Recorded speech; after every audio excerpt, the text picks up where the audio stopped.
You can start, madam. Sure, sir. Okay, thank you. Good afternoon, dear participants. Welcome back to the second half of Moodle LMS hands-on workshop. So I'll just give you a heads up as to what all we have covered and what is remaining in this session. So we began with discussing what an LMS is. We discussed the basic features of Moodle, the outreach, the global outreach, the wide acceptability, and practical case studies where Moodle has been implemented today.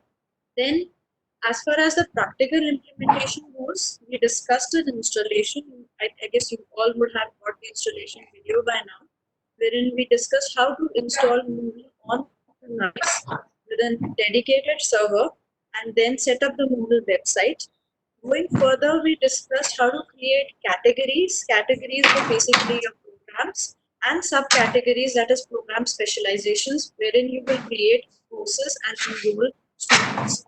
Then we went on to adding a course in a category and seeing all the various options available to us for course creation and handling and management. Then further on, just about towards the end of the earlier session, we discussed what are resources in Moodle, what resource options are available with us, and how can you add resources. So now we'll be continuing this session with the practical resource implementation in Moodle. We'll be adding resources, books, and furthermore any other URL and sticky pages. Then we will be going about a quick practical hands-on on assignments, quizzes, and basically all activities that are possible in Moodle. We'll be discussing that. Then I'll be sharing with you what are the different Moodle Cloud alternatives available with us. How do you use Gradebooks? What is the utility? What are different options provided with them? And towards the end, we'll be discussing the plugins which are available with Moodle. This is for the Moodle LMS hands-on FTP. Then afterwards, towards the end of a session, we have another session for mind maps that I will be taking up. Mind maps is an additional aided tool which helps in online teaching. It's basically used for planning and more so a Gantt chart implementation in a more creative ideological way. So towards the end of the session, we'll be going up with mind maps and doing the practical implementation using eDraw. So right now, let's just pick up from where we left our earlier session, that is resource implementation. Over to you, Uttam. Okay, thank you, Tanya ma'am. Okay, so in the last session we have wind up the session up to we have covered up to the adding resources in the middle. Now we are going to add convert. Now we are going to start how you are going to add the resources into Moodle.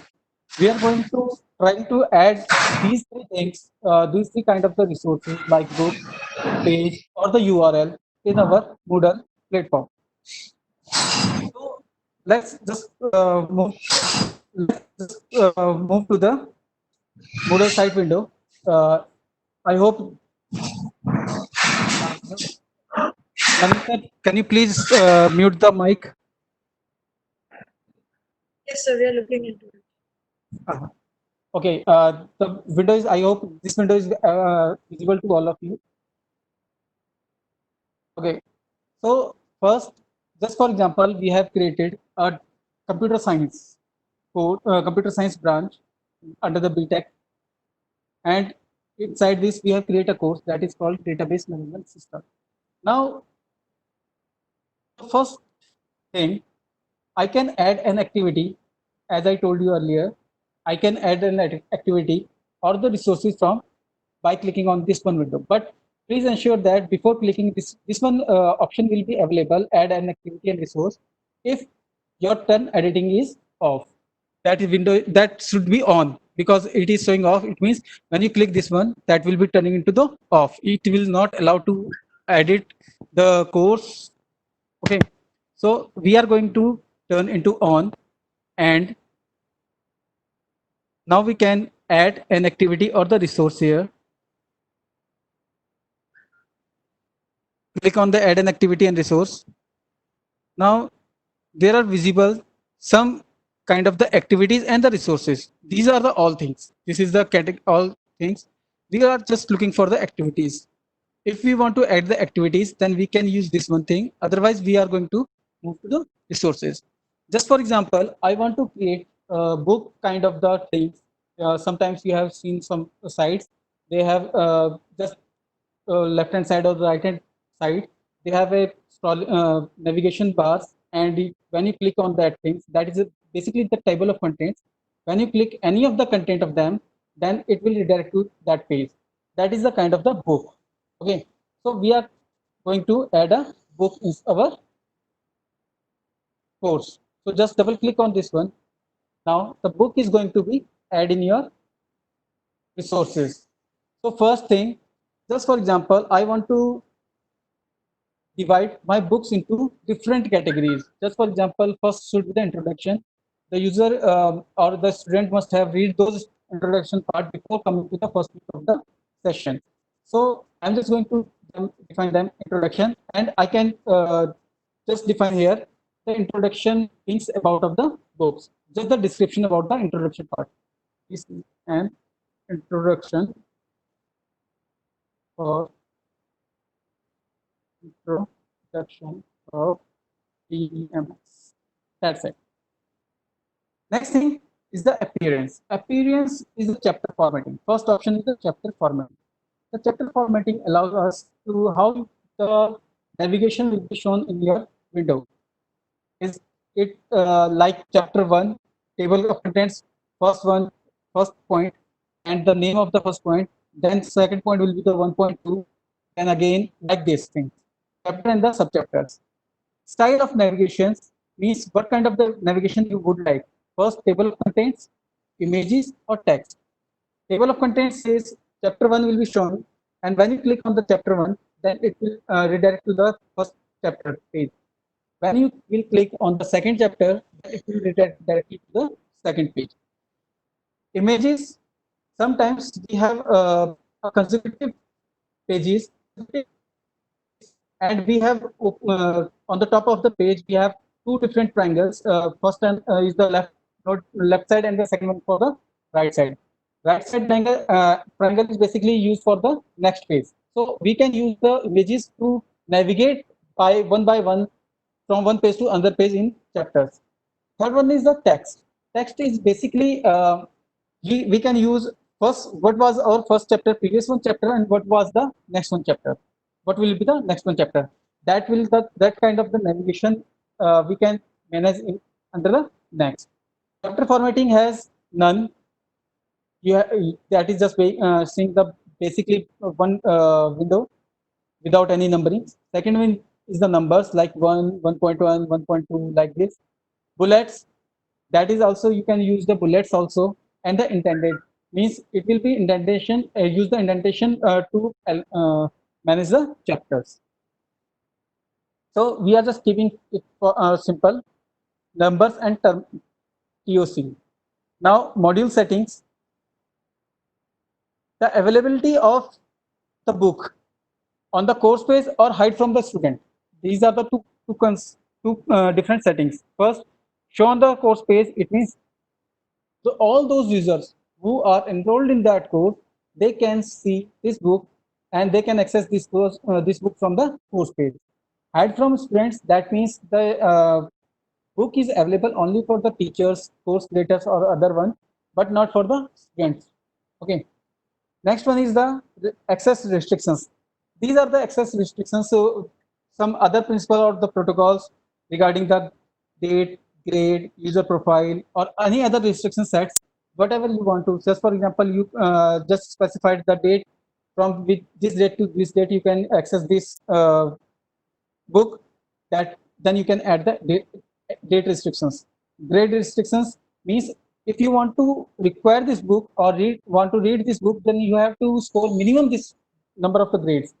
User profile, it is basically depends upon the groups. You can define the groups of the user, or the as per the user profile you can select the constraints. So we are not going to add any kind of the restrictions here. Now the activity completions, that is again book. When student going to read the book, then student also can mark their activities. So first completion, every completion of track, the student can make, first option is the do not indicate any activity completions. There is no required that you have read the book or not. That is not mandatory to the student or the participants or teachers. But if you want to check out how many students have book, read the book, so that I can ask the question from the book as well. So we can select, the student can manually mark the activity or the activity made with some conditions which we have talked earlier in the before the in the previous session. Okay, so student can we have just selected here, student can manually mark the activity as completed, because student have rights that he can if he is not sure that you are he's completely understood the book and he is not want to mark it the complete assignment complete completion.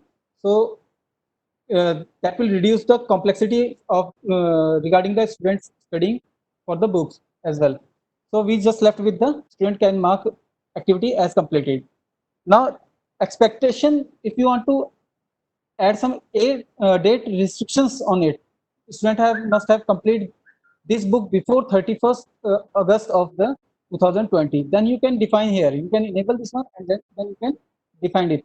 Okay, and the other things are not, everything is fine. Now just go to save and return to the course. Now inside the course you can see here there is a book introduced. Just click on this, and now you are able to add first chapter of your book, that is the introduction. Just type the name of first title, like word is introduction is my book chapter book name, so word is DBMS. That is my first title chapter. I can add other activities, other things, like if I want to suggested some different kind of some textual matter, I can write here. Okay, some bulleted, some styles uh, I can define here by using these controls. This is basically used to link. Now, what is this thing? If I click, this one, then it will ask you for a URL.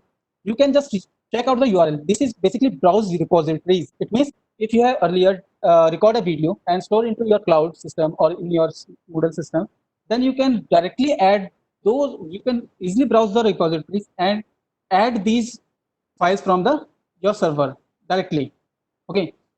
The next option is hyperlink.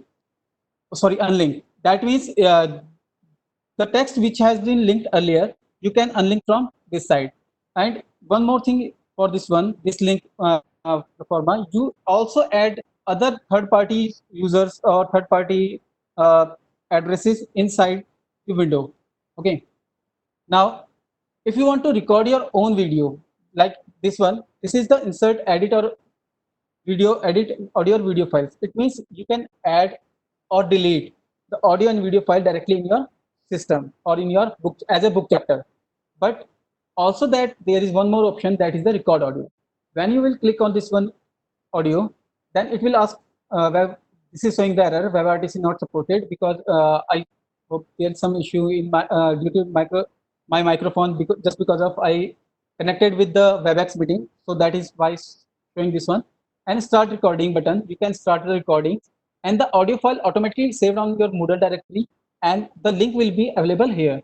So the player will be available here regarding the video, so you can upload the audio file here. Similarly, same thing happens with the record video. You want to record your video lectures and deliver it to the student within the time frame, then you also can do these things also. You can manage files. If you have some link of files here, then you can manage also as well. There is another one thing, the team meetings. Just we all knows that this time that we are going to add the meetings here for live streaming. Just suppose I want to add a meeting link here, and that meeting link is open from, for just for example, it is open for today 5 p.m. to 6 p.m. Then I can edit the team meetings links, and it will create a link, and the link will be available at your site and within the time frame, and you can access that link to make an interactive course scheduling. Yes, sir. Hello.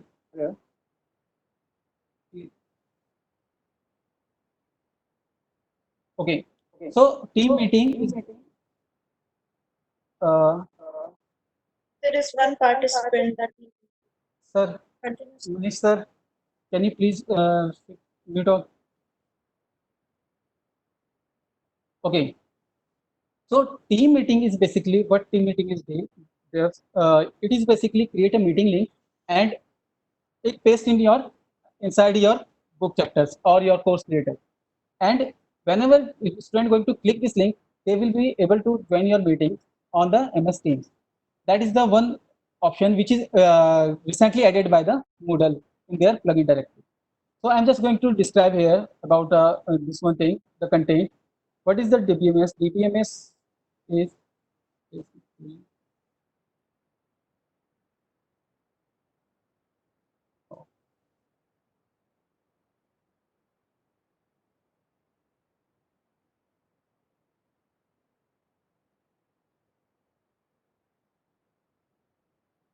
okay.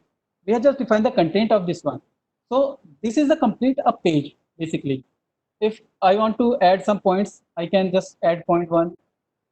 DBMS useful.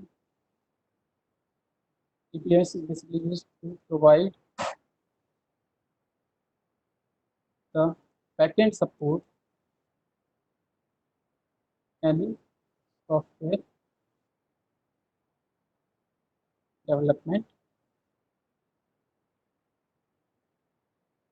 Okay, any software DBMS basically provide the backend support for any software. So it will basically help the to store the data in tabular format. So these such kind of the things you can easily maintain in your chapters and just save this one chapter. Now it has been stored and you can see here the right hand side what is the DBMS and there is another one option that is the edit chapter. First one is the edit chapter means if you want to add or remove something from that chapters, you easily can add or delete from this side. You can delete the complete chapter with clicking this fresh icon. You can hide this one chapter from the students by clicking this I button. If you want to add a new chapter after this one chapter, you just click on this one and that will become a chapter. Previous chapter was what is DBMS? Now suppose role of DBMS. Now if I want to add some content here and that is the subchapter. Okay, that is the subchapter and click save changes. Now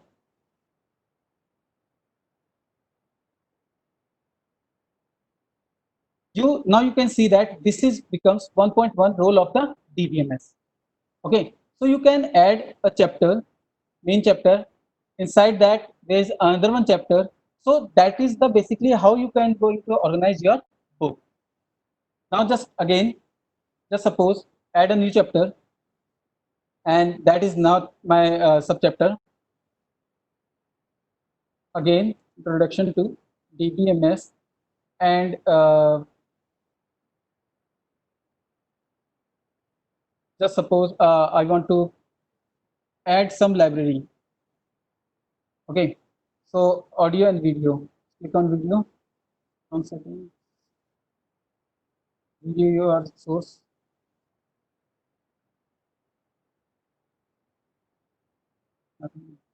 Okay. So I need to first of all, just give me 1 second. I need to select uh, a video link to replace place there.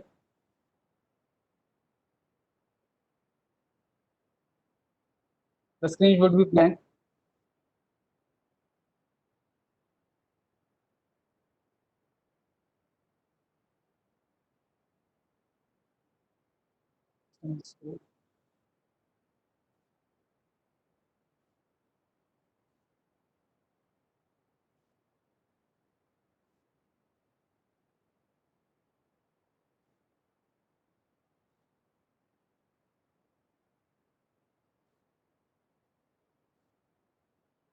So I'll just select the URL and paste here and insert media.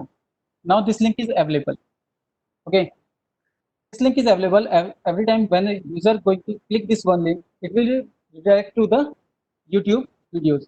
Otherwise, if there is any other media which is already stored in your browser repository, then you can directly select here from the recent files, upload the files from your local server. Okay, or you can also filter the files from the server as well.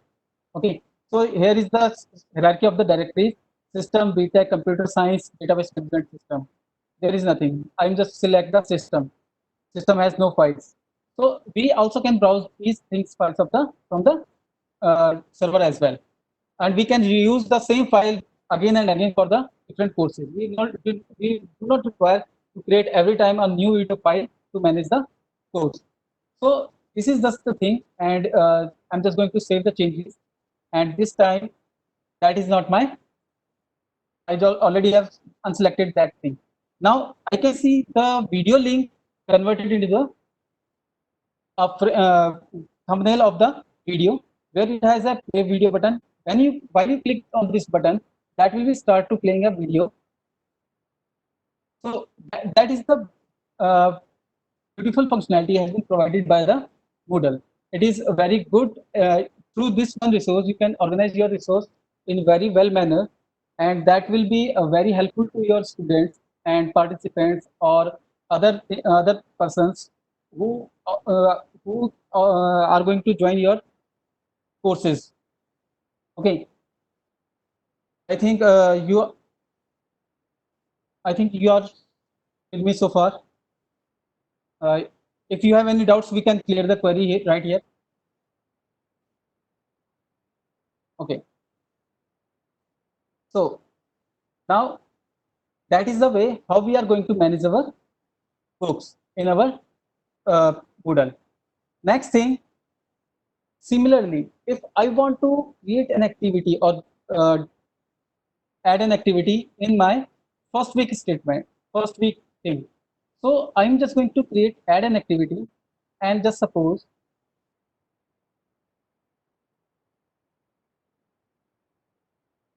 I want to add the next resources that is called page. Okay, so just double click on page, that will be redirect you to the page settings directory. Okay, so now here you can define first introduction week, introduction to DBMS, and here you can just select copy or paste or provide the descriptions according to your this one topic. Just for example, DBMS is basically, as we have, this page will provide the detailed information about the database management. Okay, that is just a simple description. Now the page content. The page content is the part where we are going to define what is the DBMS. So I'm just going to define that what is DBMS, and again I am going to paste or the introduction to DBMS, and again going to paste the link URL here. Okay, sorry, insert video. Okay, now next point, why we need DBMS. Under this one, we just can create the points. Just for example, backend of any software. So this is a simple scenario. What I'm going to tell you, these are the contents basically which I have defined inside the page. Now the appearance of the page, should it play the display page name? Yes, I want to do that. Display the last modified date? Yes, it is required. Suppose that if your organization is going to manage these things, that have you updated, the last modification date was updated by in your page, then you have to check these options as well. And a user also be confident that the what we are going to study, that is the latest information provided by the instructor. Next is the common module settings. Show on course page, yes, or the hide from the students. Okay, ID number that should be unique. So I would refer that you please do not fill this ID number, because every time user has to ask for this ID number to visit this page. Restricted access, yes, that is again activity completion of date, user profile. We already have talked earlier. Activity completion basically defined by manually checked by the students, or the don't indicate any activity completions, or whether the conditions are met. So we already have discussed earlier. So we do not require to discuss these things, and save and return the page. Now, what will happen on the first week of the July, from 1st July to the 7th July, it will be start, and you can see there is a page. When you click the page, it will redirect to the page, that one page. Okay. Now this one page we have introduction to the DBMS, and the top one you can see here, that is the my first is the course sort name, and then the file name. That is the file name which we have selected to define show the title on the top of the page. Then what is the DBMS? We can click play this video. Why do we need DBMS? There is last modified on Tuesday, June 2020. That is the complete information about your page. So the complete HTML pages you can design and develop here inside the database, inside the resources. Okay, so now I just need to move again site home.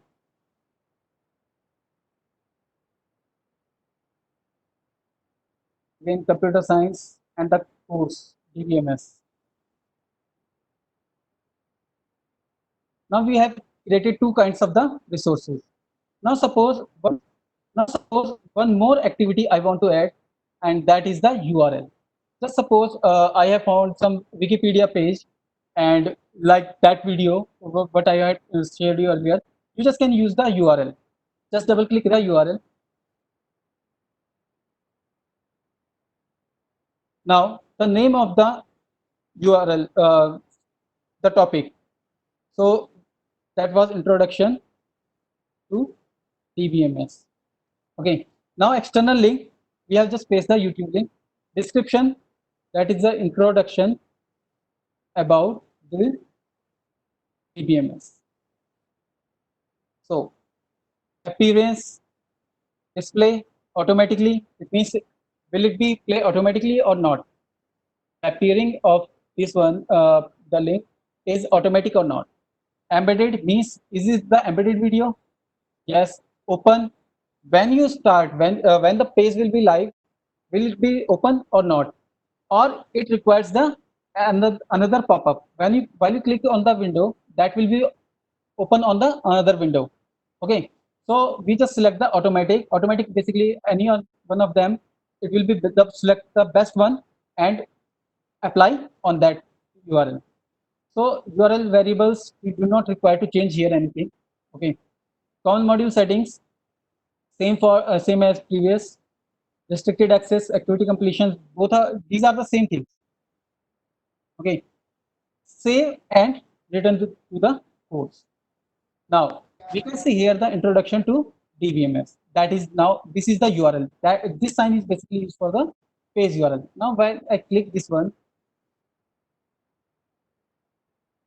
it redirect to the new page. Okay, and we are able to see this video. So that is the difference between the HTML page and the URL page. URL page basically redirect you from your site to the other one side, for that site or that page which URL you have been shared here. And this one is the page link. It means that is the page which is created under the Moodle directory, and it will display in your Moodle system. Okay, so we have completed here resource file. So we just need, I already have discussed this assignment, create at least 3 chapters, or we already have made 2. Each chapter must have at least one subchapter. We have done it. Book contains the images. We already have to. I already have told you about how can we add the video files and a page link and the text in chapter. Okay, so we already have covered this assignment. Now, I think it is clear, and you do not have any doubts. If you have any doubts, then you may ask right now regarding the resources.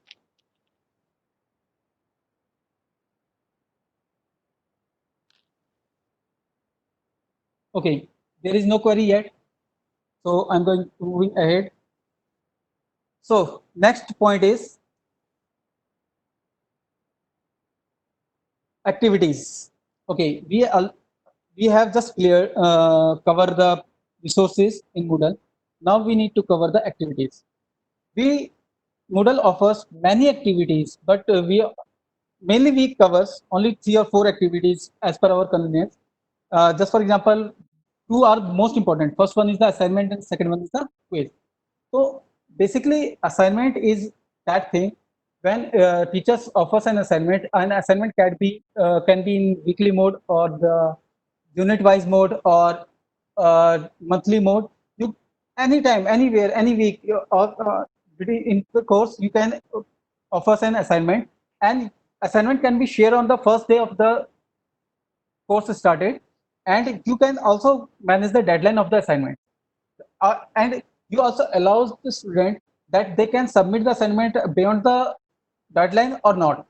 Okay, quiz is basically we already have performed a quiz in last Saturday and Sunday on Moodle. I hope you all have participated in that quiz. So that is the basically quiz. So there is a question: how many chapters can be added? This is unlimited. There is no required. There is no limit to how many chapters can be added in Moodle. Okay, so assignment and quiz. So we are going to just move on the next thing. That is the we are going to create an assignment. Okay, so again, I flip to the our this Moodle classroom, and again go to add an activity or the resource. So this time I'm going to add an activity that is called assignment. Sorry, I selected the wrong one. Activity. So that is the assignment. So now assignment name. First, unit 1 assignment. Assignment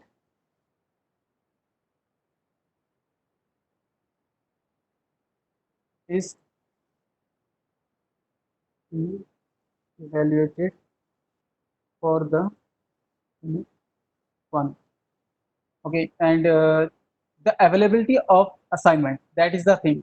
Another thing, if you have some there you just can define the description about the assignment, and then additional files. It is basically, suppose that you want to provide some additional file to the students. Just for example, you just give them a case study and you provide them some line of codes or the some files you want to share, and ask student to change according to their those files as per the conditions and as per the code, as per the conditions or the constraint defined in your assignment. So you can provide the files here. The files could be in the folder mode or in zip mode or in individual files. So that is up to you how you are going to distribute these files to the students. Now the availability. Availability means allow submission from 30th June, that is enable. Due date is 7th July. That is already defined by the 1 week assignment. So that is already defined by the Moodle.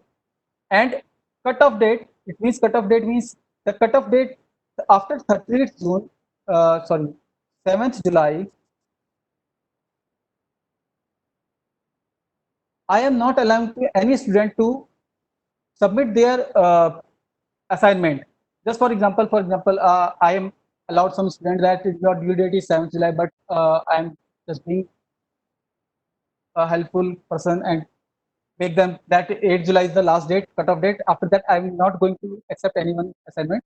Then I can do these two different things. Okay. So right now I'm just not going to discuss this one thing.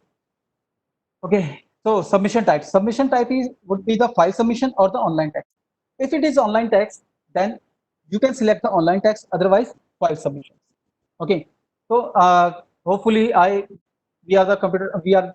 I am just using file submission because I asked students to submit their project report or program files. So I always ask students to submit the file submissions. Now here, the maximum number of the uploaded files, it is 20 by default. You can decrease or you can increase at most 20 files in your one assignment. Now maximum size of files, maximum submission size means that is 2 MB per file. It is not allowed to 2 MB per file. It means if you are allowed 20 files in a single submission or the single file for a single submission for per user, that means per user can upload it at max 2 MB for 25 files, 25 sorry 20 uploaded files. This is the maximum size. Means the if I collectively call this thing, suppose that my file size of 25 file size is beyond the 2 MB, then what I need to do, I is either I can convert it into the zip file and make them up to the 2 MB, or I have to ask my trainer or the instructor to update the size limit because I'm not able to submit that file. Okay, that is the another thing. But you this means 2 MB not per file, per submission is 2 MB. Okay. Second one thing, a user may maximum submit 20 files in single assignment submission at most. So that is also acceptable. So here you can also define the accepted file types. Suppose that you restrict user to please do not submit your PDF files, your Word files, your Excel files. I am just only interested .cmd, .zip file, .7z files. So archive files. So we just can select archive files here. And what kind of the archive files I also select here. I just want to accept zip files. So that kind of the settings we can do in our file type settings. Feedback types, feedback comments. We are not going to discuss this thing. Submission settings, no required. Group submission settings, yes. This one thing, submission settings and group submission settings. Required student to click the submit button, no. But you select the yes. Student has to click the submission button while submit the assignment. Required student accept the submission statement. If you have just saying that they, are you confirm that you are going to submit this assignment, such kind of the confirmation you want to ask from the student, you have to select yes. Okay, otherwise no. Attempts or reopened, never, or manually, or until pass. So these things are never means you have just given a student to submit only a assignment only one time, so you can select never. So the user cannot be allowed to submit that assignment never ever again. Manually means you can modify the submission manually. You can allow a user to submit your reassignment or not. Automatically until pass means student can submit their assignment repetitively until he got passing marks. Okay, so that is the submission settings. So I'm selecting never. Student submits in group, yes, but for this one we have to create the group. So now the grade is the maximum grade. They basically define the maximum grade and the grade to pass. So just suppose I told you earlier that student can submit their assignment until got passed. So if you have defined this one pass 50%, you have just asked, you have to secure 50 marks out of the 100 until he got the 50 marks. Till then till he automatically resubmitted the assignment at this point. Okay. Now these things are same as previous one. So save and return the codes. Now we have one assignment. We have added one assignment at our 7th July. So if I move to the switch to the student account. Now I can see all these things and I also able to see the unit 1. Okay. So I have seen this here because there are some restrictions at our site because I I'm clearly not a student, but while this assignment is available, the assignment submission link is also available here. So student easily can submit their assignment through that link and perform the test. And you all once the student submit the link, then you can evaluate those assignments. You can see this such kind of the thing. How many participants has performed the assignment? How many are drafts? How many have submitted? For example, I have told you that student have to click the submit button when he submit the things. Otherwise, it will remains in the draft. Okay, I have done some partial work and I want to save on my Moodle directory. Then I can use the draft system. But once I have clicked the submit, it means my task is completed and I am not going to resubmit again.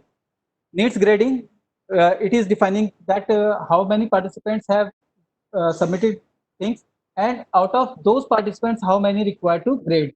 Okay, suppose that 50 participants have submitted, complete 50 participants are appear in this assignment. Out of 30 have submitted as the draft and 20 are submitted completely. So 20 students need to grading, not the these 31, because these 31 has not completed yet their assignment. So it is also defining that how many days and hours are left to submit the assignment. Okay. Through the click all view all submission. View all submission is basically redirect you to the this one window where every student name there will appear every student name with along with their assignment, and you can with their assignment, and you can submission link, and while you click the link, that will open or redirect as just for example, if you have asked for some docs file, then docs file will be downloaded in your system, and you can open this that file, and you can grade easily at this place.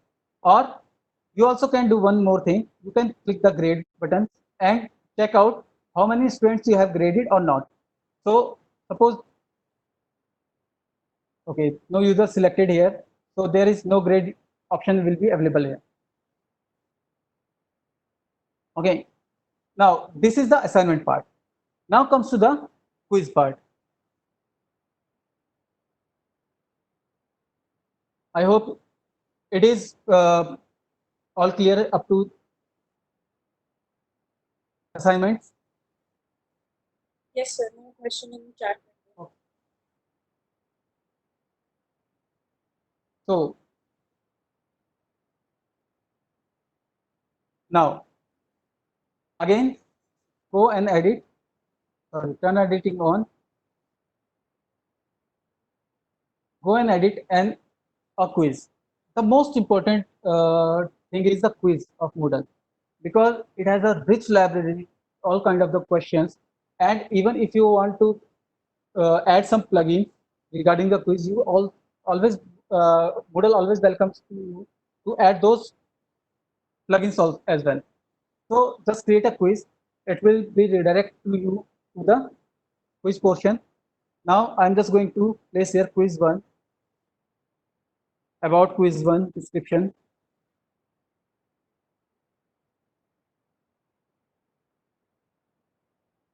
The timings. Yes, this is the most important part. Suppose that I offer a course and I have planned a quiz for this week. That quiz will take place Saturday morning 11 o'clock to 12 o'clock. Okay, so just remind that your quiz time you have to think about all the constraints. So just click on the enable and select the date. Uh, Select the date for the Saturday, that is of course 4th of July 2020, and 11 to 12, 11 a.m. to 12 p.m.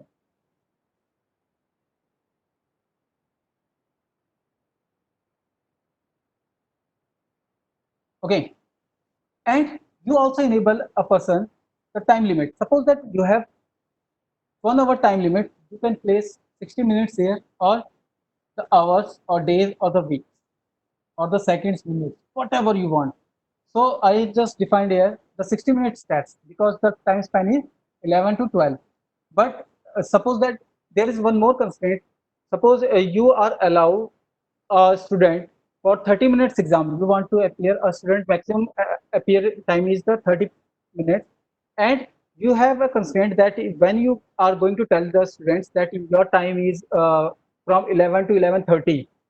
Okay, and sometimes user take it, sometimes user just going to enter in classroom or the for the quiz 11:30, then it will be clear up to the 12 o'clock. That is the first constraint for the 30 minutes. Second, just for the university examinations, we have defined a time frame. For example, 10 to 1 p.m. So I'm just going to define here 10 to 1 p.m. Okay, these 3 hours, student either appear in 2 hours before or 1 hours before or at the time of the uh, at the just starting time of the quiz. So he, for example, 10 o'clock. So if you want to be appear at 10 o'clock examination, that is also welcome. 11 o'clock also welcome. 12 o'clock also welcome. 12:55, if student appear for the exam, that is also welcome. But if student appear for the exam 12 at 12:55, it means he has only 5 minutes to complete the test. Otherwise, it doesn't mean that if you have defined 180 minutes for the test time limit and 12:55, while the user enter into the room, it will check that exam was started at 10 a.m. and this is the completion time now. So the quiz will be automatically submitted. Now the third time thing, when the time expires, that is the most important settings to complete such kind of the examination. Now, if you click that open attempts are submit automatically. For example, as I had discussed that 12:55 a user entered into the examination room, it has only 5 minutes to complete the examination. Okay, that is the setting for this one. Second, there is a grace period when open attempts can be submitted. Now, you just define that you can submit the exam, submit the paper that would not be going to automatically submit it, but you also have to click the submit button when time is going to expire. That is again, attempts must be submitted before times expires or they could not be counted. Sometimes it happens that students appear in the exam, but due to some reasons he is not going to submit the exam, and such kind of the users we are not going supposed to be part of our course. So we can select this one query. We can select this one setting that a student can appear examination, but until he has not clicked on the submitted button, the things will be not counted. Okay, that test will be not counted or not marked for the students. So we generally leave left with the open attempts as submitted automatically. Then the grade ones, grade category, that is a part of the grade books. We can create the grade books category. For example, there are, suppose that you are running different courses as I told you, BTech and MBA. BTech has 50% weightage to clear the course, whether the MBA has 40%. Just suppose, just for the example, okay. Now the course grade categories, we can create the different categories. According to those categories, we can define that user has cleared their clear their grades or not. Okay, and we also can define how much grades need to be passed. It is grading. It is basically based upon the grades. And before start design the quiz, you have to define the grade. Just for example, I asked for the 50% grading marks. So I'm just going to 50 here. So it means this 50 means out of 100. Okay, 50%. Okay, if I write 5, it means my grade must be out of 10. So 10, 50% is 5 marks. So I can attempt this thing. Unlimited attempts allowed. A user, how many times a user can be attempt? 1 time, 2 time, 10 time, or unlimited. That is up to you. Unlimited or 2 times or 3 times. It means suppose that as we offers you, we have created different courses to check out this thing, because every time we have created new kind of the test series in last weekend. So we have to create different courses. But suppose we just create one test and allowed you 3 times, 3 attempts. Any 3 attempts you attempt and your marks will be graded, and highest grade will be counted by us. Okay, So average grade is one, first attempt, last attempt. Whatever you want to set, you can set here. Okay. So this is the thing. While you select the one attempt, then the grading method will be high, because you have just only one attempt and there is no highest marks and no lowest marks, no first and no last marks. Okay. So later on, two, sorry, if you select two, then it has one and two different tests. You are allowed for two attempts. It means the highest marks would be counted for the grading, or the average marks, or the first attempt or the last attempt, whatever you select. Okay. Next is the layout. Layout is nothing, that is just define the every question should be displayed in the new page. Yes. Question behavior, shuffle within the questions.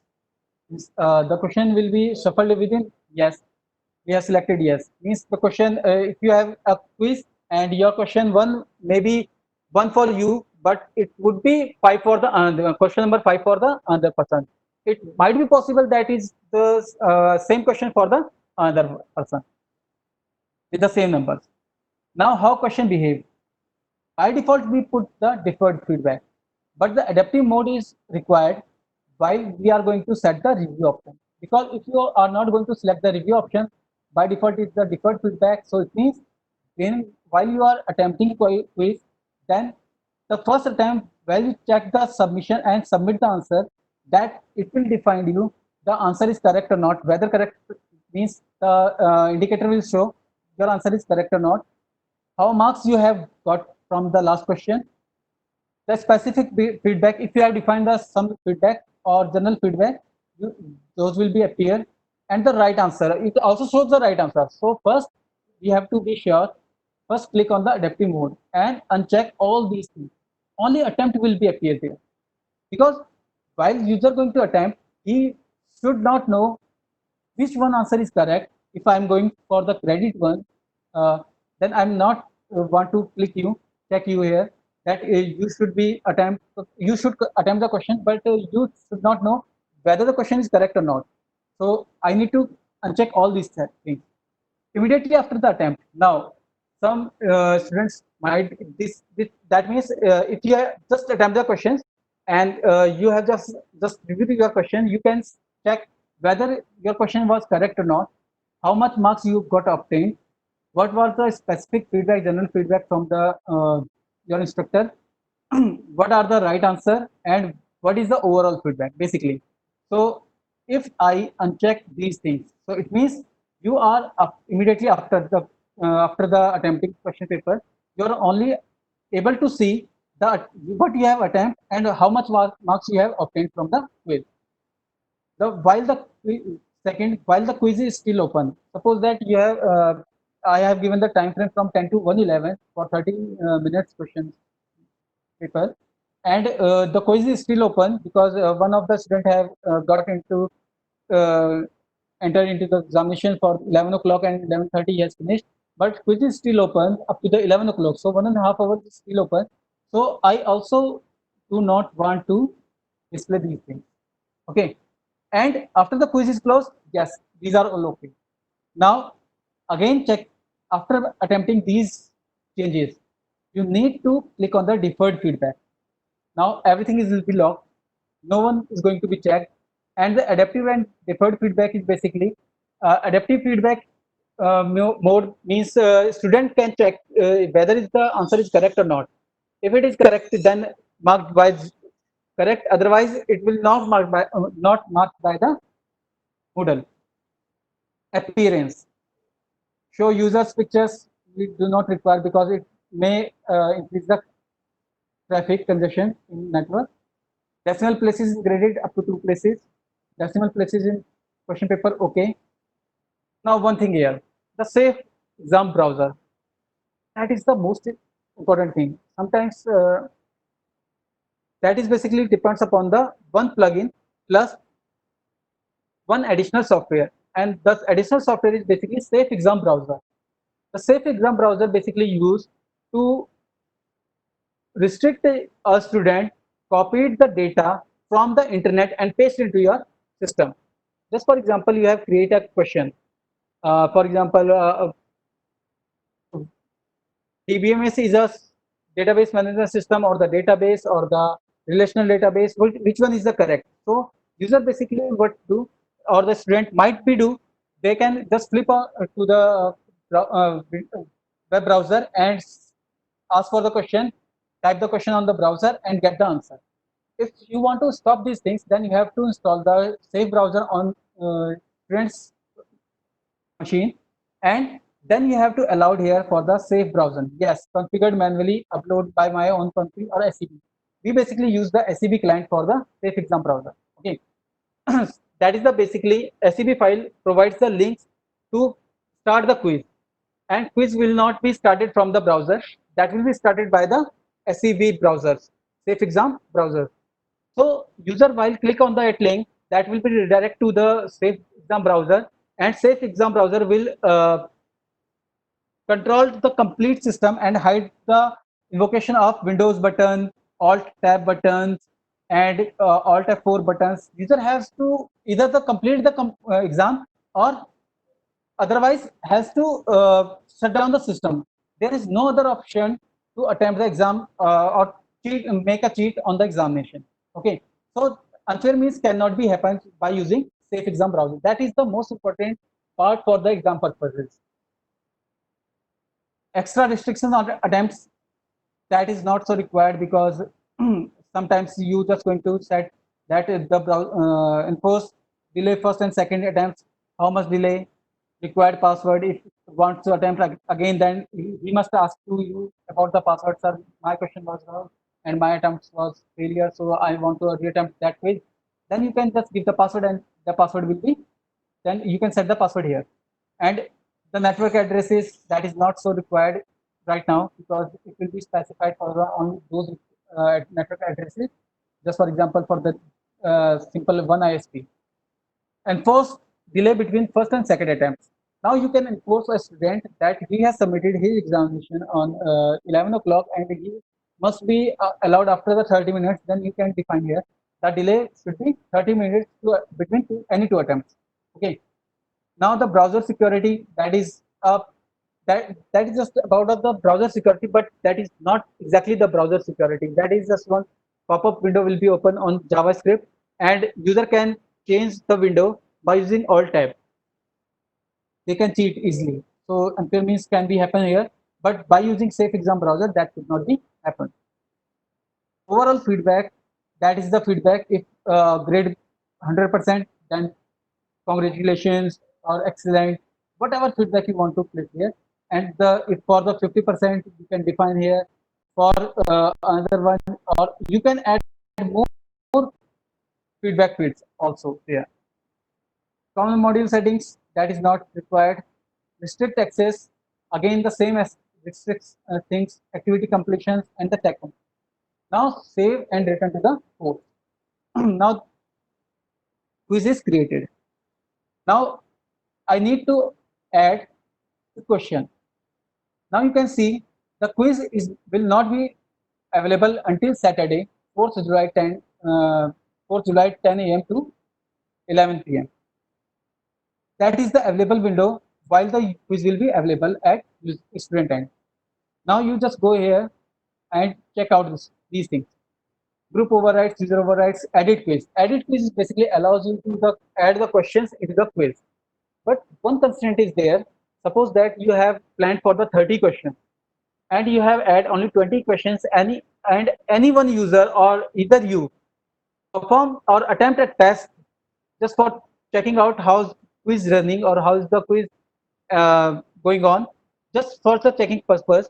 While you click once, while you attempt one single time a quiz, that will not allow to edit more question into the quiz, or that will be not reflected to the quiz. Okay. Preview, you can check out the preview of the quiz. Okay. Results make grades.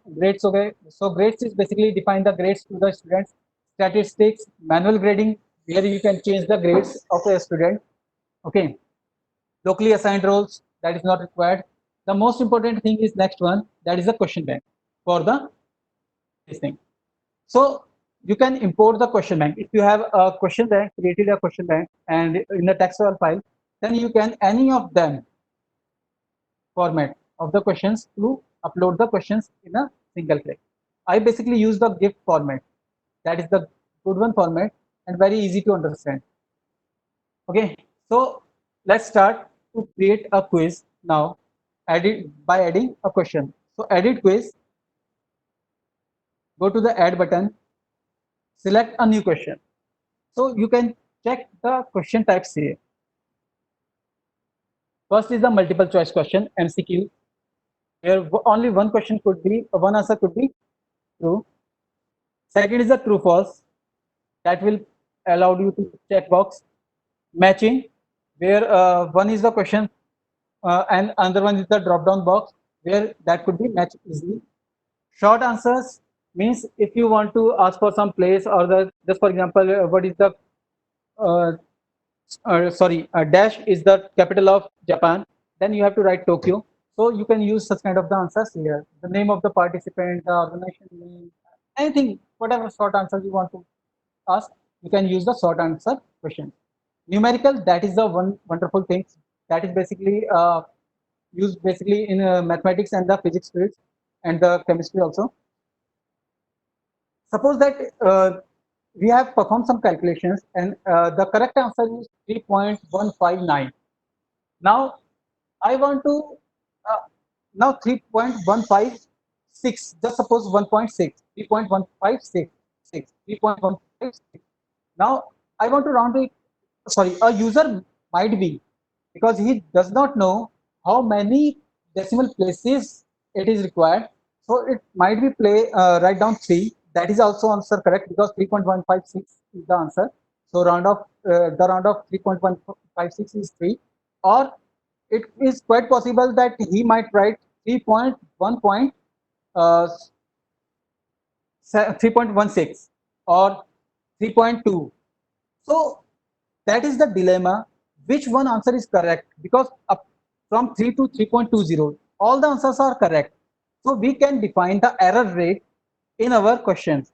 We can define that is the plus and minus. Just for example, if you have write down 0.5, 0.5, if the error rate is 0.5, that means the answer from 0 to 1 all are accepted in the range of 0 to 1, because negative 0.5 and the positive 0.5 from the 0.5. Just for example, if your answer is 3.5, then 3 to 4 is acceptable with the error rate of 0.5. Okay. Next is the essay. Suppose that you allow a student to ask a question that what is the database. Now that is a subjective question, and the user can also perform the essay kind of the writing here. Calculated, that is uses, for example, for mathematical equations, basically, for example, ax plus b is equals to what? A is equals to 2. So what is the value of a and b? That will be that such kind of the questions uses in the calculated form. Okay, these things are same. The drag and drop. This is drag and drop is very advanced questions here. Suppose that you have just write down some code blocks. Some, as a computer science teacher, we just design some code and we want to place, we just miss some codes between the or the text spaces left blank to select the user that there you have the option. You have to place all these things into their correct places.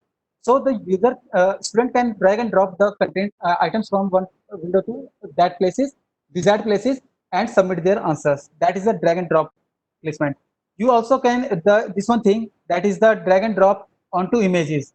Means you sometimes it happens that you just display an image and you just told the students, not for the engineering kind of the students or higher studies, but suppose that class third user, the class third student who has to identify the objects, like what is the roof of a house, what is the windows in a house, where are the doors in a house. Just find out the objects and place the marker all over those things, all over the image. So that is very interactive platform where the children just drag and drop the marker or the answers into their right places. Okay, and many more are options question types are available in Moodle in their plugins directory. Okay, one of the questions basically sometimes of the IITs conduct an examinations that is called GATE. there might be sometimes kind of the questions that has MSQ basically. The MSQ is basically those kind of the questions which has one restriction. There are two kind of the MSQs. First one, if you have suppose you have selected for two answers and two correct answers, but you have selected any one, that how much weightage going to that one, that is the MSQ simple. Another one is that if you are not going to select both the answers, then the mark will be the zero. Then the plugin is available all or none of MSQs. All or none means if you select the all options, then it will be corrected, marked 1. Otherwise, it will mark 0. That's so simple. So we just going to select the multi-choice questions. Now, the category of the questions. This is the for the question 1, quiz 1. So question name 1 is Q1 and DBMS is stands for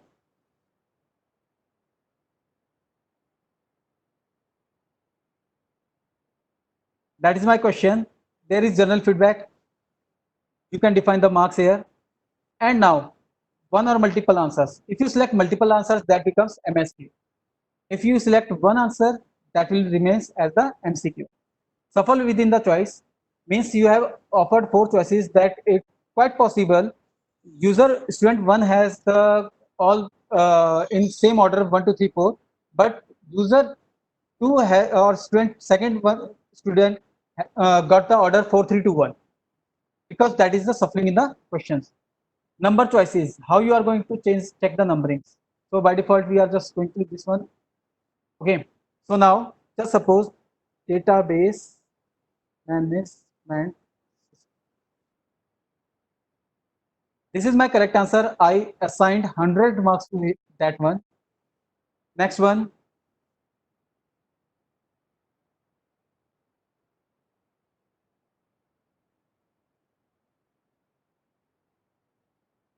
That is not the correct answer. So I also can assign the negative marking as well. If user going to select this one, that he will be rewarded by the 0.25 negative. Then database manage.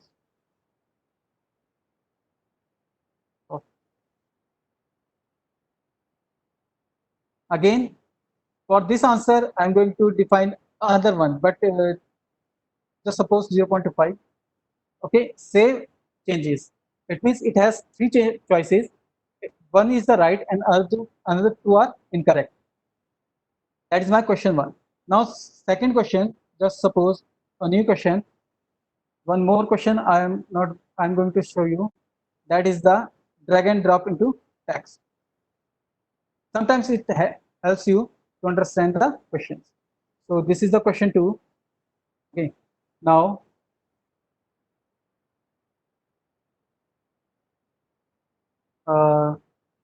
suppose 1. This is basically define that B square bracket option 1 is correct here. What is the option 1? Option 1 is this one. This one is correct, like this. Okay, so the correct answer should be filled here and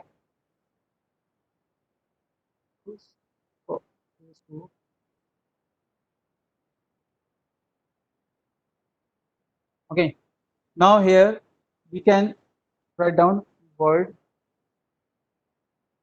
Oracle not Oracle or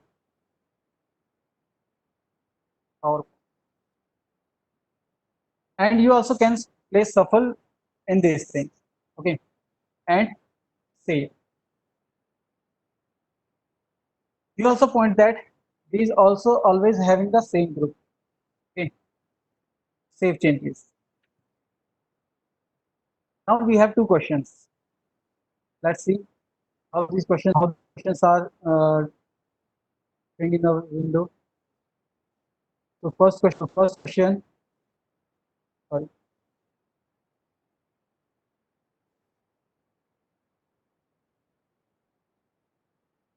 The first question. Now you can check this one. DBMS stands for Database Manager System, Database Management System, database management software. That was my first option, but it becomes second because I have selected shuffling within the thing. Okay. Second review. Is it visible to all of you? Yes, sir, it is visible. Okay. So now just check out which one is used to store data. Oracle is correct. PowerPoint would be incorrect. So you can drag and drop these things to that place and save these answers. So that is just the preview. So we can manage the quiz here like this. So we have already created an assignment. We already have created a quiz. Now we need to create a user. Again, go to the administration block, user, add a user,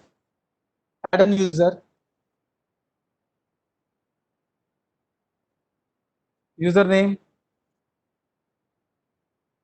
some ABC. Okay, manual. Okay, manual authentication is required. Suspend accountant, generate password, define the password. User one. And the name is user.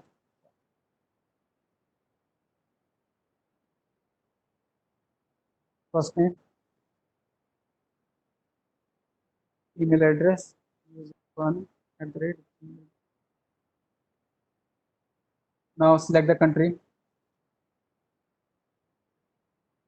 Kolkata. That is good. Now 80. So you can create user here. User creation is not a big deal. Okay. Now other things user will be allow. User are basically while the user one login with their screen, and he can edit here his or her personal profile by using edit our user profile. So I'm just going to next window. Let me share this window. Okay, that is I think visible. Dot.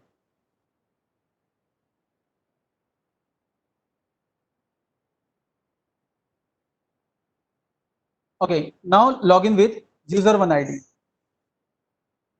Okay, let's see what happened. User one at the rate 1234. I created this one login.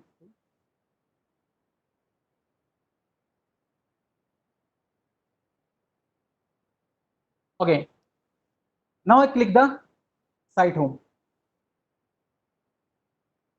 Suppose that my user one is a student of BTech Computer Science, so he allows this one, but he also must enroll himself in this database management system. So while I click this one system, but the user is not the member of the or the participant of this one course, so he is not allowed to enroll himself to this course. Okay, so there is a message: you cannot enroll yourself in this course. Continue. So it becomes the user enrollment method comes into the light. Okay, so just go to the FDP administrators and site home. In the site home, we just create the computer science. We need to select the database management system. Now this thing. Every course has some potential users. Okay, so just click on this one thing and click on the more settings. Okay, now you can see here users. Now you can see the enrollment methods, that is manual enrollment. So what is the manual enrollment? I am just going to click participants. Okay, and select enroll users for the DBMS course and type here user one. Okay, assign the role as a student or the teacher. Okay, just for example, we have just created enroll user as a student. Now flip to next window. This time I'm going to refresh this page. Now I am able to see all the contents which was shared earlier by the administrator or the course creator to DBMS students. So everything is available for me. Unit 1, I can see add submissions. As I told you earlier, you can click here and submit your assignment files by using click add submissions. File submissions, there will be a window to drag and drop the files here and save changes. Okay. Same next quiz 1. The quiz will be not allowed to until Saturday 4th July and from 10 to 1 p.m. So that is not for me. Okay. So everything is available for me. Now what will happen if I just unenroll this user? Select this one user and I'm going to enroll this user from the DBMS code. So select this one user, click on, and it should be unenroll. Delete the selected user enrollment. Okay. Now the user one was removed from the selections. Now I am not this time. I need to again use the user one to sorry. It is not going to delete the user. Okay, unenroll users. That was manually constrained, so user cannot enroll itself. So this is the one thing. Second way to enroll a user into the course. So you need to go to the basically course homepage, that is DBMS. Click here and go to more and change the enrollment settings. Go to users, enrollment methods, click here. Now you are able to see the different kind of the methods are available here. First one is the manual enrollment. I'm just going to hide this one from now and going to enable self enrollment.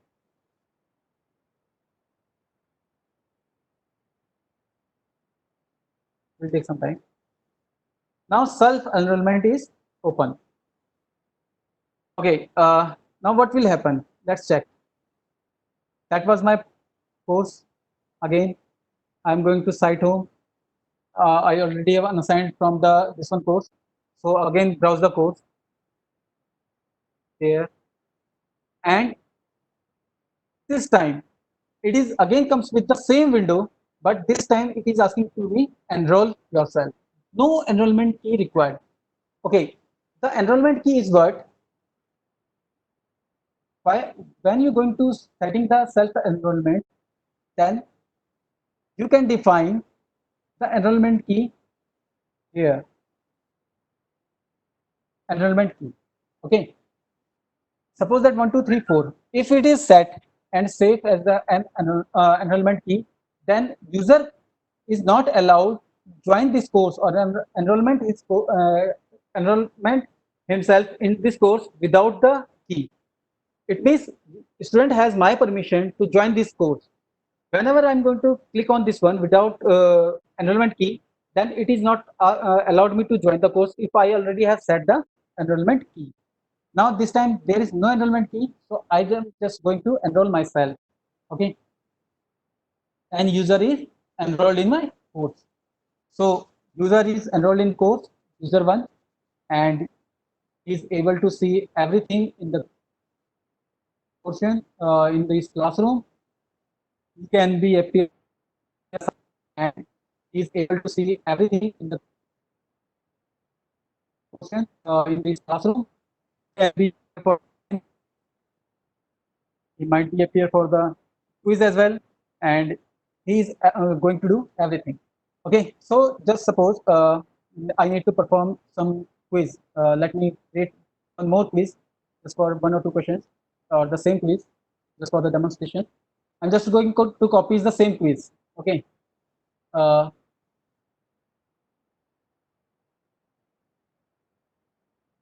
Quiz 1, edit and duplicate the quiz. Now this is the quiz.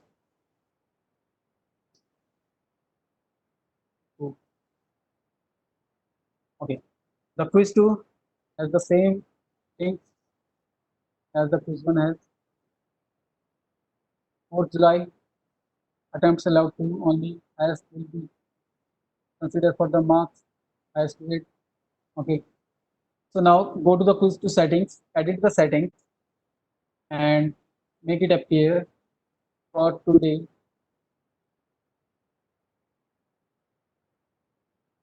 That is 30th of June, 10 to 30th of June,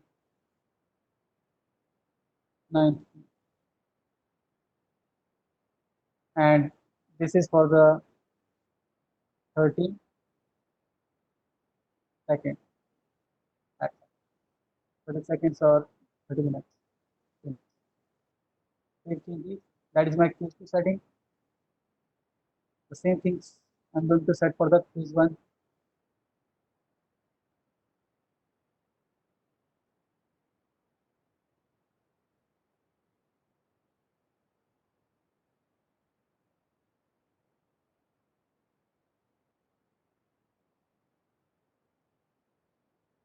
Okay.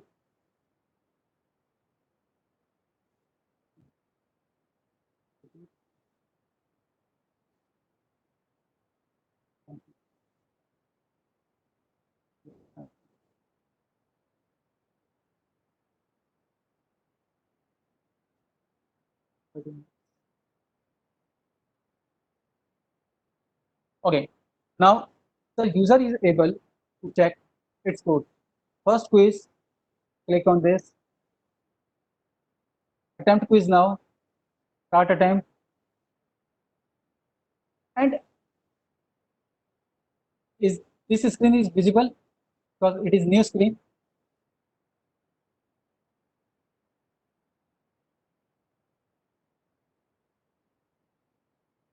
Okay. So this is my database management system. Next page. And Oracle की जगह Word select करिए. Now just check out the finish button. Okay, submit all and finish. Submit all and finish. So you can see while we are going to set up the quiz, there on the top of the quiz settings where I have added the questions into the quiz, there was asked for the grades. So I have attempted 2 questions out of 1 word. No, no. Okay. I selected word in the first place. So that is basically used for the right answer. If I select different one, that will be the wrong answer. Okay. So I have collected all the grades in my first thing. Anytime I can review my answer. Okay. I can review my answer. What was answer given by me and what is the correct answer that will be shown after the 9 o'clock. Okay. So that is my first attempt. Second thing, again go to the quiz 2 and attempt the same questions. But this time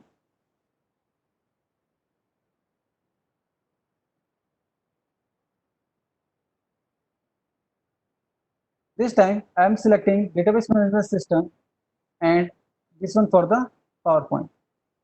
Finish attempt and submit all and finish. Now I have scored by the 5%. Okay, so it means one answer is correct and another one is wrong. Okay, and there is no negative marking for that one answer, this one, because this is wrong, so that is there is no negative marking for this one. But of course, if I do wrong selection with this one, then I will be rewarded by the negative 0.25 marks. Okay, finish review, that's fine. Now I want to improve this one, so I reattempt the quiz. Okay, and I allowed for maximum 2 chances. So this time I'm going to given the answer, this one wrong and the another one is correct. That is finish it.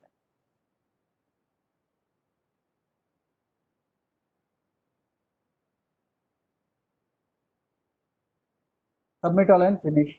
Submit all.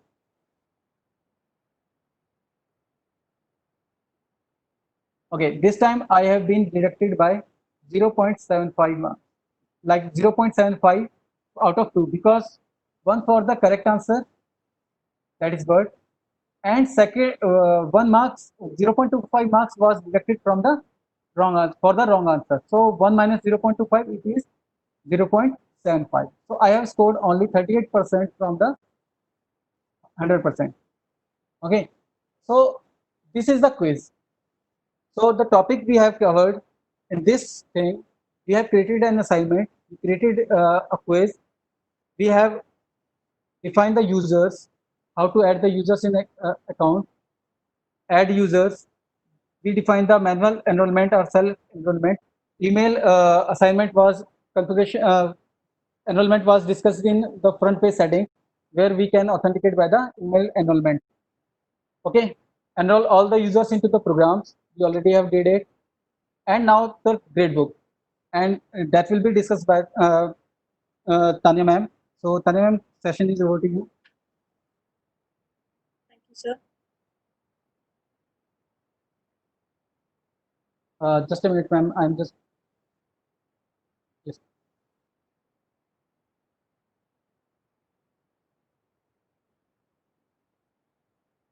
So the next topic is grade books. So we've just seen how we create users, how users as in students attempt quiz, how can they reattempt or improve the marking in a quiz, and how results are visible to them for a particular quiz, that where they went wrong, at a default mode of feedback, which tells them what is to be improved and what are the correct concepts in case they have gone wrong. Now we'll be looking at grade books, that is assessment of results based upon assignment submissions as well as quiz from the teacher or the course creator perspective. So I'll be taking you to my browser.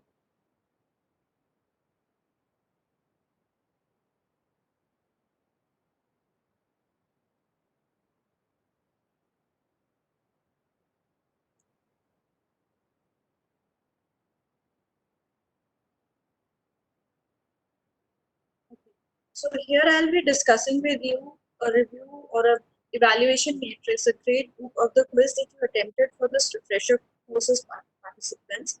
I can see that upon my panel as a course creator, I can see a quiz assessment or assignment for a refresher course. I click on this. This refresher course assignment was submitted by the participants on 27 June, 12 p.m. at most. So if I want to see what were the grades, what were the participants scoring, and I further want to work upon grade books, towards the left side in the left panel, there is a grades option available. We click on that. The grade report default screen gives me a default report of all participants, their markings, what was the assessment in the entire quiz. So as you can see, all participants' name along with their email IDs and the quiz assessment result is available. Now in this grade report setup, if right now I just have one quiz available with me, if I would have had multiple quizzes or multiple assessments or submissions in a semester, I can see a cumulative total or a cumulative report of the same. When we would have moved to the grade history tab, it would have allowed us to view cumulative reports from the beginning of the course to the end of it. Then there is outcomes report. If you map your quiz to some predefined outcomes, then depending upon the participant's response, how much were the outcomes attained for every participant or student can be visible here in the outcomes report. Since we didn't map it for particular outcomes, we don't see this page filled with data. Next is the overview report. This report helps you choose participant-wise analysis. Suppose if I want to select analysis for a particular user, this overview report will tell me the entire grade process, the entire question attempt set of this user. I can view it where the user went wrong, how did he land up at a grade of 80. Then is a single view tab. Inside this tab, you can select, the single view is more relevant when you have grade reports from different assessments. Right now we have just one quiz. So here ideally you select a grade item and users from those grade items and generate a 2D matrix kind of an analysis in grade. Next is a user report. User report again for the refresher course. If I click on this, it will walk me through a user report of the refresher quiz assignment as to what all was the participant score in every question, so on and so forth. These were the sub tabs in the view section. Now, there can be a scenario where I want to set up or probably have some settings for my gradebook. This is not possible right now because the quiz has already expired. So I see these options disabled. Till the time the quiz is active, I can change the settings like weights, maximum grade, and other elements for this particular gradebook. Right now, I cannot do this because this quiz is expired on 27th of June. Next, I can also alter scales. I can add new scales, choose a different marking scheme after the quiz has been created for this particular gradebook. A very important functionality here is import and export. Now, there can be times when you have assessments on non-Moodle platform, probably if you're running the course earlier on a non-Moodle platform, or you have assessments in the form of an Excel sheet, and now you're migrated to Moodle, so you want to migrate all your data to Moodle. So in that case, you can select those existing files in the form of Excel sheets or spreadsheets and store it here in this particular gradebook section for a course. Also, there is a very useful functionality called export. This export functionality helps you take down your gradebook from Moodle to any platform, to any format of your choice. So if I have my gradebook here, the quiz assessment for RC course, and if I want to select the course total as well in my gradebook, I can choose or toggle between these two options. Now there are multiple download export formats available with me. I can export it as a plain text file, an Excel sheet, an XML file, howsoever may I want it. This tab that I've opened is for an open document spreadsheet. So if I want to download an Excel spreadsheet of the overall gradebook for this particular course, I click on download.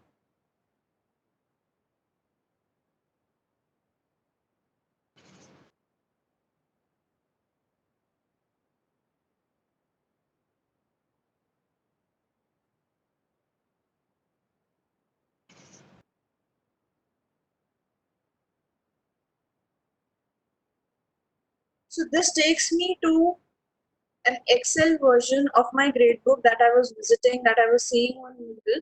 So I can also store it in Excel sheets. This feature is very helpful when you want to take in dump of your assessments. Like a batch has passed out, or probably you have completed a term, a semester with a particular course, and now you want to have your assessments in place. We earlier used to manage all these kind of activities in proper physical files.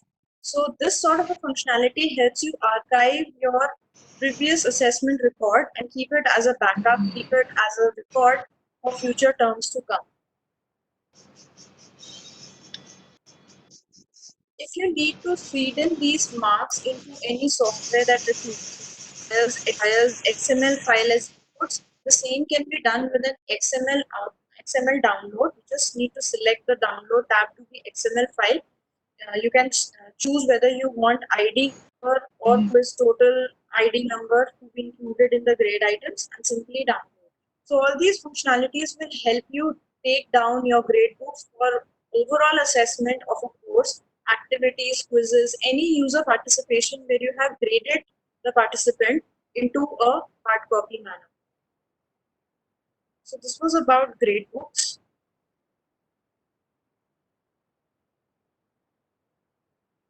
We have done this. We have seen how we can download grades for a quiz in Excel format.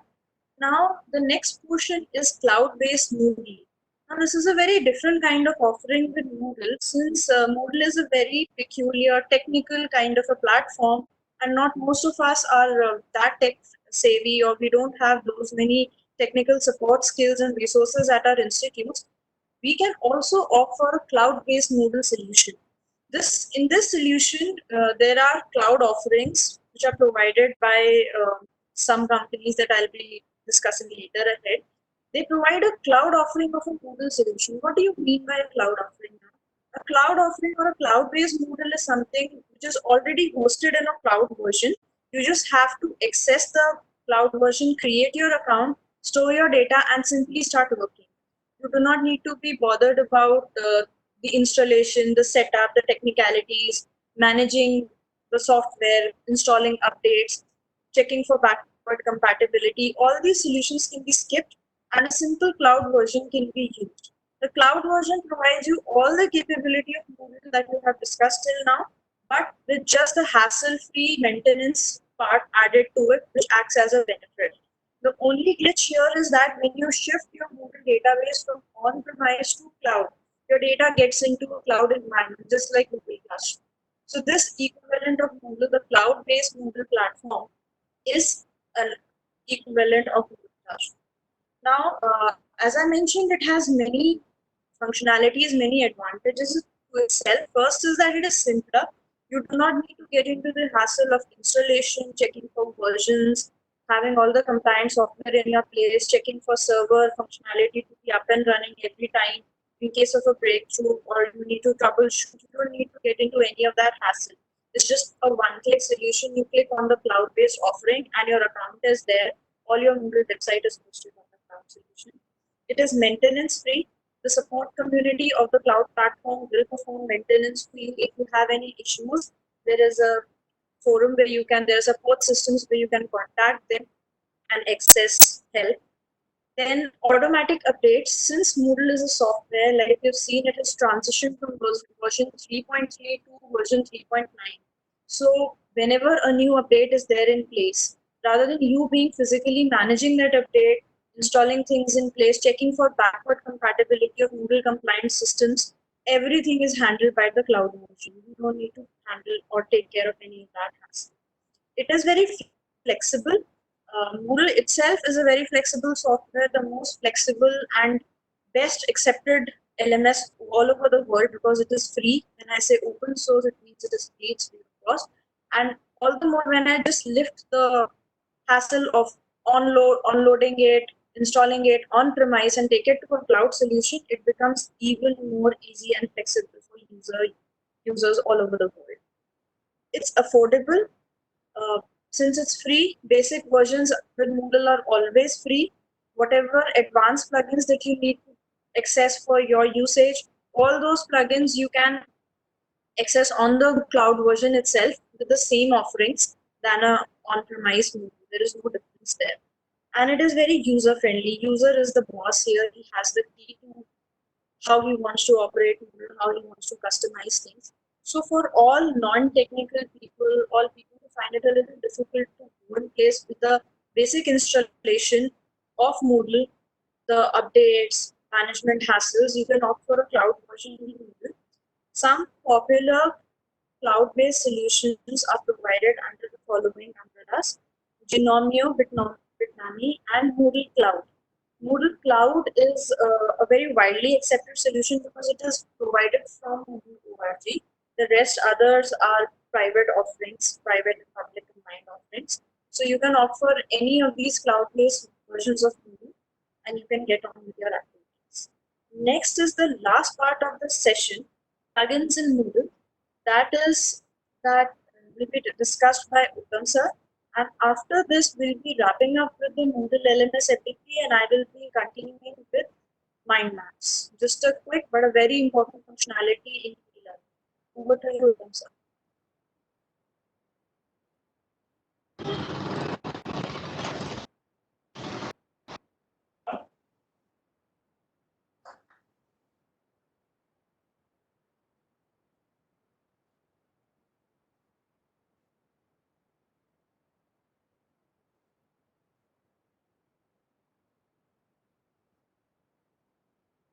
Okay. Sorry. Install plugins. Install can be sorry. Plug. Plugin. Install plugin basically can be carried about two different types. First, excuse me, I just opened wrong PPT actually.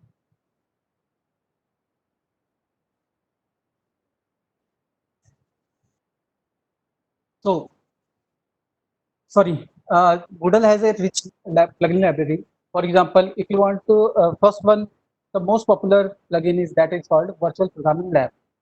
Just for example, if you have, if you little bit familiar with the some kind of things like your, just for example, you want to take a virtual library program, create a virtual lab on your system or your plugins, then you can create a virtual lab.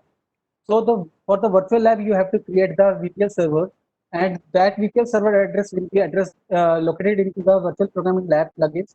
You need to download the plugin and install in your Moodle library, and you will be able to create a virtual programming lab through that plugin. Jitsi is the one of the most common using platform that is basically used for the meetings kind of a thing. Just like right now, we are facing some problem. How can we deliver the live lectures to our student in this COVID-19 pandemic? So Jitsi will help you. It allows